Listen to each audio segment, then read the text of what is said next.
মাত্র কয়েক সেকেন্ডের ব্যবধানে ধামরায়ে হবু পুত্রবধূর ভাইরাল নাচের ভিডিও দেখে বিয়ে ভেঙে দিল পাত্রের বাবা। যা এরকম চাঞ্চল্যকর ঘটনা আমাদের সমাজে সবাইকে হতবাক করে দেয়।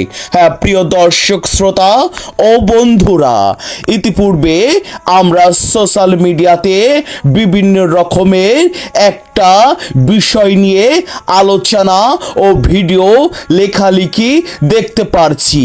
তবে বিষয়টি ভালো করে লক্ষ্য করে দেখতে পেলাম ও জানতে পেলাম যে মেয়েটার বিয়ে ভেঙে গিয়েছে। আসলে সেই মেয়েটি বিভিন্ন স্টেজ প্রোগ্রাম ও বিভিন্ন অ্যাপসের ভিডিওর মাধ্যম দিয়ে জড়িত ছিল। তবে যে ছেলেটির বাবা বিয়েটি ভেঙে দিল, আসলে বিষয়টি ভালো করে জানতে পেলাম ও খোঁজ খবর নিয়ে দেখতে পেলাম তার পরিবারের অনেকজন হাজি ও পাঁচ ওয়াক্ত নামাজি।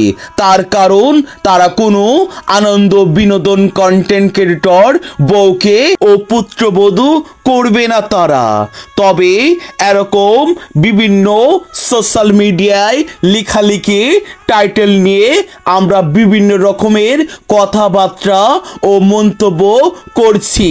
হঠাৎ করে এমনই একটা বিষয় যখন সোশ্যাল মিডিয়াতে ভাইরাল হলো, তবে আমাদের সমাজে সবাইকে জানা উচিত ও বোঝা উচিত যে ফ্যামিলি যেরকম সেই ফ্যামিলিতে তেমনই ঠিক পুত্রবধূ হবে।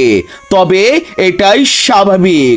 এরকম বিভিন্ন রকমের যারা অনলাইনে ও ইয়াং জেনারেশনের মেয়ে আছে তাদেরকে বলবো বিশেষভাবে অনুরোধ করে আপনারা সোশ্যাল মিডিয়াতে ভিডিও কন্টেন্ট ও বিভিন্ন রকমের অ্যাপসের মাধ্যম দিয়ে ভিডিও তৈরি করুন। তবে এমন কিছু করবেন না যা আপনার ফ্যামিলিতে আঘাত কষ্ট আনবে। তার কারণ আপনার একটা ফিউচার ও ভবিষ্যৎ লাইফ আছে। ভালো জায়গায় যদি আপনার বিয়ে ঠিক করে, তবে এরকম কিছু কিছু ঘটনার জন্য আপনার বিয়েটি ভেঙে যেতে পারে। তাই তো সমাজে সবাই সাবধান থাকবেন ও সতর্ক থাকবেন। সিসিটিভির ফুটেজে যে ছেলে মেয়ের বিষয়টি এতক্ষণ দেখতে পেলেন, ঠিক এমনই একটা ধামরায়ের সেম পরিবারের ঘটনা নিয়ে মাত্র অভিনয়ের মাধ্যম দিয়ে আপনাদেরকে বোঝানো হলো। তবে বিভিন্ন রকমের অ্যাপসের ভিডিও কন্টেন্ট বানানোর এই মেয়েটি তার ভুলটি বুঝতে পারার পর সেই ছেলেটি তাকে ক্ষমা করে তাকে পাঁচ ওয়াক্ত নামাজ পড়ার ওয়াদা বক্ত করতে গেল। তাদের জীবন সুন্দর হোক ও